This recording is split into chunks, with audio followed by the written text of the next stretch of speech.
I banned my daughter from wearing heels at my sister's wedding because she was already taller than me.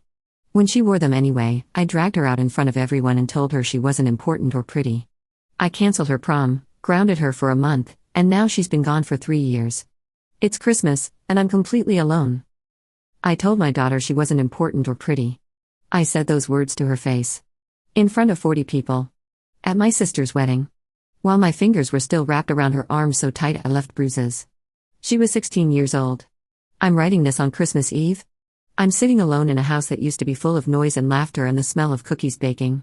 My daughter isn't here. She hasn't been here for 3 years. She won't answer my calls. She blocked me on everything. The last time I saw her face was in a photo my sister posted online, and even then, I had to look at it from a fake account because my own daughter blocked me there too. I did this. All of it. And I need to tell someone the truth before it eats me alive. My daughter's name is Lily. She was always tall for her age. By the time she was 12, she was already up to my shoulders. By 14, we were eye to eye. By 16, the year everything fell apart, she had maybe half an inch on me. Maybe a full inch. I don't know. I stopped being able to look at her straight on without feeling something twist in my stomach. I know how that sounds. I know how pathetic and petty it is. But I need you to understand where my head was at the time, even if it doesn't make sense. Even if it makes me look like the monster I was. I had always been the tall one. Growing up, that was my thing. I was 5 feet 9 inches by 8th grade, and I own it. I modeled a little in my 20s. Nothing major, just local stuff, but it made me feel special. It made me feel like I had something other women didn't. My height was my identity. My confidence. My power. And then my daughter started catching up to me. I should have been proud. I should have looked at this beautiful, graceful girl and felt joy that she inherited my genes. Instead, I felt threatened. I felt like she was taking something from me. Every inch she grew felt like an inch I was shrinking. I never told anyone this. I never even admitted it to myself. I just started finding small ways to make sure she didn't stand taller than me. I'd buy her flat shoes and tell her heels were inappropriate for her age. I'd slouch a little when we took photos together. I'd make comments about how lanky she was, how she needed to fill out more before she could pull off certain looks. Looking back, I was tearing her down inch by inch. And I told myself I was just being a good mother. My sister Rachel got engaged when Lily was 15. The wedding was planned for the following summer. Lily was asked to be a junior bridesmaid, and she was so excited. She'd never been in a wedding before. She spent months looking at dresses, practicing walking in heels, imagining how beautiful she'd look. The bridesmaid dresses were burgundy, floor-length, elegant. And per my sister's request, all the bridesmaids were supposed to wear heels. Not flats. Heels. It was part of the aesthetic Rachel wanted. When I found out, something snapped in me. Lily in heels would be at least 2 inches taller than me. Maybe 3. She'd tower over me in every photo. Every video. Every memory from that day, I'd be looking up at my own daughter like she was the adult and I was the child. I couldn't let that happen. I went to Rachel first. I asked her, as casually as I could, if Lily could maybe wear flats instead. I made up some excuse about Lily not being steady in heels, about not wanting her to trip during the ceremony. Rachel saw right through me. She's been practicing for months, she said. She's fine. And honestly, Karen, she looks amazing in them. Let her shine. Let her shine. Those words felt like a slap. Like my own sister was choosing my daughter over me. Like everyone was conspiring to make me feel small. I dropped it with Rachel. But I didn't drop it with Lily. The week before the wedding, I sat her down and told her she wasn't allowed to wear heels. I said it was my decision as her mother. I said she wasn't old enough. I said heels would make her look inappropriate and attention-seeking at someone else's wedding. Lily's face crumbled. But Mom, Aunt Rachel said all the bridesmaids have to wear heels. It's the dress code. She specifically told me which ones to get. I don't care what Rachel said. I'm your mother. You'll wear flats or you won't be in the wedding at all. She started crying. She asked me why. She said she didn't understand. She said she'd been looking forward to this for a year. I told her to stop being dramatic. I told her the world didn't revolve around her. I told her she wasn't as special as she thought she was. The look on her face when I said that. I still see it when I close my eyes. It was like watching something inside her break. Like watching the moment she started to realize her own mother didn't want her to shine. She went to her room and didn't come out for hours. I thought I'd won. The day of the wedding, I made sure to check her shoes before we left. Flats. Simple black flats that made her look like she didn't belong with the other bridesmaids, all of whom were wearing the elegant heels Rachel had picked out. Lily's face was blank. She didn't argue. She just got in the car and stared out the window. We got to the venue. Everything was beautiful. Rachel looked stunning. The ceremony was perfect. And for a little while, I felt good. I felt like I was the one in control. Then came the reception. I was talking to some cousins when I noticed Lily across the room. She was standing with the other bridesmaids, laughing at something one of them said. And she was taller than all of them. She changed into heels. I don't know where she got them. Later I found out one of the other bridesmaids had brought an extra pair, and Lily had switched shoes in the bathroom. But in that moment, I didn't care about the how. I just saw red. She defied me. In public. In front of everyone. She'd made me look like a fool, like a mother who couldn't control her own daughter. I marched across that reception hall like I was going to war. Lily saw me coming. Her face went pale. She started to say something, maybe an explanation, maybe an apology, but I didn't let her. I grabbed her arm. Hard. Harder than I'd ever grabbed anyone. What do you think you're doing? I hissed. Mom, please, you're hurting me. You think you can just ignore me? You think you can embarrass me like this? People were starting to stare. The music was still playing but conversations were dying. I could feel eyes on us from every direction, and instead of making me stop, it made me angrier. Now I was the spectacle. Now I was the one being humiliated. You're coming with me. Now. I dragged her toward the exit. She was stumbling in those heels, the ones she'd wanted so badly, and I felt a sick satisfaction watching her struggle. I pulled her through the doors and into the hallway, and I didn't stop until we were outside, in the parking lot, alone. She was crying. Mascara running down her cheeks. Her arm was red where I'd grabbed her. Mom, why are you doing this? I just wanted to match the other bridesmaids. Aunt Rachel said. Aunt Rachel isn't your mother. I am. And I told you no heels. But why? Why does it matter so much? And that's when I said it. The thing I can never take back. I looked at my daughter, my beautiful 16-year-old daughter who just wanted to feel pretty at her aunt's wedding, and I said. Because you're not that important. And you're not that pretty. You think wearing heels is going to change that? You think being tall makes you special? It doesn't. You're nothing special, Lily. The sooner you learn that, the better. The silence after those words. I've never heard anything so loud. Lily stopped crying. She stopped moving. She just stood there, looking at me like she'd never seen me before. Like I was a stranger. Like I was something dangerous. Lily, She pulled her arm out of my grip. She didn't run. She didn't scream. She just took 3 steps backward, turned around, and walked toward the venue entrance. Where do you think you're going? She didn't answer. Lily. Get back here. She walked inside and didn't look back. I stood in that parking lot for 10 minutes, shaking with rage, telling myself she was the problem. She was disrespectful. She was entitled. She needed to learn her place. I went back inside and found her sitting with my sister, crying into Rachel's shoulder while Rachel stroked her hair and looked at me like I was a monster. The rest of the wedding was a blur. People whispered. People stared. My mother pulled me aside and asked me what happened, and I told her Lily was being dramatic and defiant. She didn't believe me. I could see it in her eyes. We drove home in silence.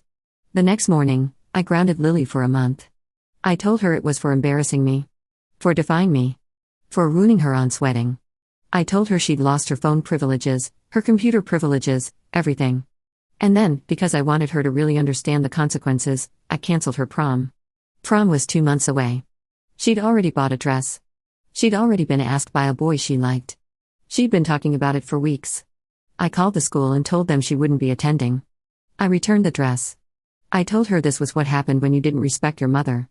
Lily didn't fight me. She didn't cry. She just looked at me with those empty eyes and said, okay. That should have scared me. That total surrender. That blankness. But I thought I'd finally won. She turned 18 7 months later. The day after her birthday, I came home from work to find her room empty. Her clothes were gone. Her photos were gone. She left a note on her bed. 3 sentences. I'm going to live with Aunt Rachel. Don't contact me. I'm done. I called Rachel immediately. Screaming. Demanding. Threatening. Rachel's voice was calm. Cold. She's 18. It's her choice. And after what you did to her, Karen, I don't blame her. What I did to her? I'm her mother. No. You were her bully. And now you're going to learn what it feels like to be alone. She hung up. Lily never came home. The first few weeks, I told myself she'd come back. She was being dramatic. She was punishing me.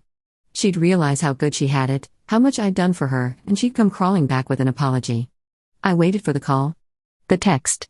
The knock on the door. It never came. I called her phone dozens of times. It went straight to voicemail, then eventually to a message saying the number was no longer in service. She changed it. She'd actually changed her number to get away from me. I tried her email. Blocked. I tried her social media. Blocked. I made new accounts, fake profiles, anything to see what she was doing, and one by one, she found them and blocked those too. My own daughter was erasing me from her life like I was a virus she needed to quarantine. I went to Rachel's house once. Just once. I drove 2 hours, knocked on the door, demanded to see my daughter. Lily came to the door. She was taller than I remembered. Or maybe I was just smaller. She looked at me with no anger, no sadness, nothing. Just this calm, cold emptiness that terrified me more than any scream ever could. Go home, Mom. Lily, please, we need to talk. I'm sorry, okay? I'm sorry for what I said. Just come home and we can work this out. No. Lily. You told me I wasn't important. You told me I wasn't pretty. In front of 40 people, at Aunt Rachel's wedding, you humiliated me because you couldn't stand the thought of me being taller than you in photos. She paused. I've had a lot of time to think about it.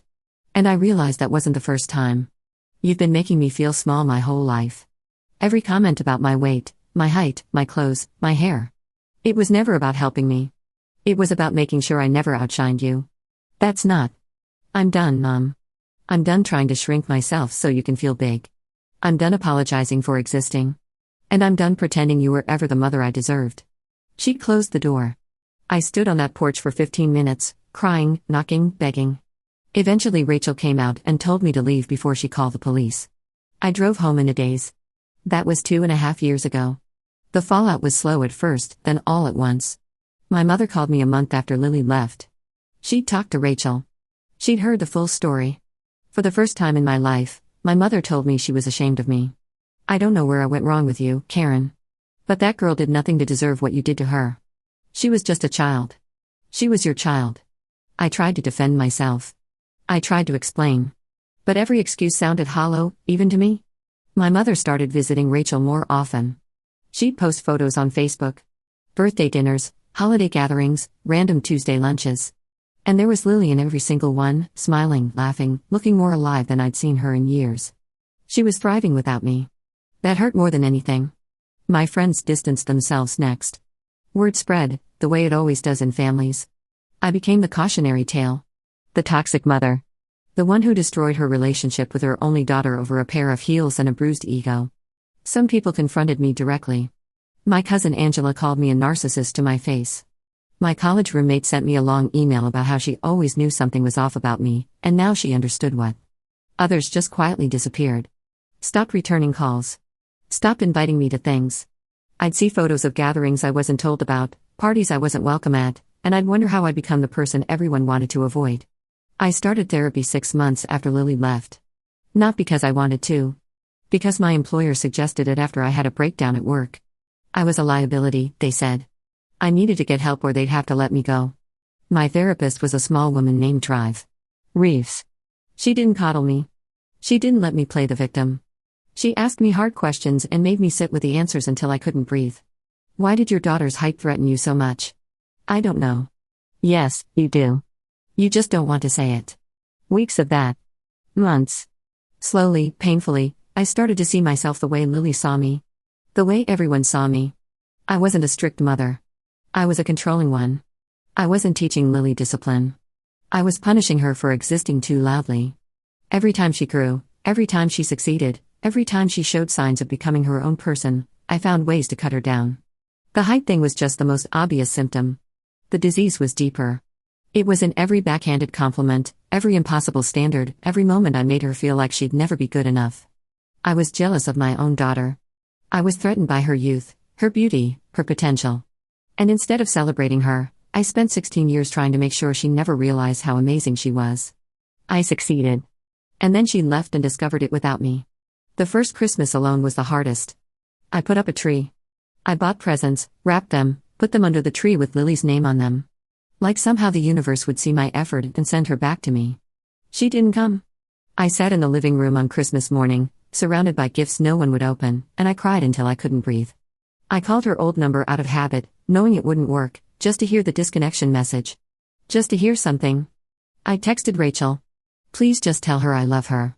Please just tell her I'm sorry. Rachel's response was brief. She knows. She doesn't care. Leave her alone. The second Christmas, I didn't put up a tree. What was the point? I spent the day in bed, scrolling through Lily's Instagram on my fake account, watching her celebrate with Rachel's family. She was wearing a beautiful dress. She was smiling. She looked happy. She looked free. I commented on the photo from my fake account. Just beautiful. Nothing else. 30 minutes later, I was blocked again. This Christmas, the third one, I didn't even try. I woke up this morning in an empty house. I made coffee I didn't drink. I watched the snow fall through my window and thought about the girl who used to wake me up at 5 a.m., too excited to wait for presents. She's 19 now. A freshman in college? Pre-law, Rachel told my mother, who told me in one of our rare, strained conversations. She's making Dean's List. She has friends. She has a boyfriend. She has a life I know nothing about. I have a storage unit full of gifts I'll never give her. I have a phone full of unsent messages. I have 3 years of apologies she'll never hear. People tell me I should move on. That I should accept it. That some relationships can't be repaired, and the best thing I can do is let her live her life and work on myself. They're probably right. But they don't understand what it's like to know that you had everything, that you held this perfect, precious person in your arms, and you spent 16 years making her feel worthless because you couldn't handle her being more than you. I did this. Not her. Not Rachel. Not anyone else. I grabbed my daughter's arm hard enough to leave bruises because she wanted to wear heels at a wedding. I told her she wasn't important or pretty because I couldn't stand the thought of her being taller than me in photographs. I canceled her prom, took away her phone, grounded her for a month, all because she dared to defy me once. Once. And she'll never defy me again. Because she'll never speak to me again. I used to think being tall was my power. Now I understand what power really is. Power is a 19-year-old girl building a beautiful life without the mother who tried to destroy her. Power is walking away from someone who hurt you and never looking back. Power is refusing to shrink so someone else can feel big. Lily has all the power now. And I'm sitting alone in an empty house on Christmas, learning what it means to be small. If you're reading this and you see yourself in me, if you're the mother who makes little comments, who keeps score, who feels threatened when your daughter shines. Stop. Stop right now. Because I thought I was teaching my daughter her place. I thought I was keeping her humble, keeping her grounded, keeping her in line. All I was doing was pushing her toward the door. And when she finally walked through it, she locked it behind her. I don't know if Lily will ever forgive me. I don't know if I deserve forgiveness. But I know this. She was always important. She was always pretty. She was always special. I was just too broken to see it. And now I have the rest of my life to sit in this silence and understand exactly what I lost. If you're a parent reading this, hear me, your child is not your competition. The moment you start treating them like one, you've already lost them. I learned that lesson too late. Don't make my mistake.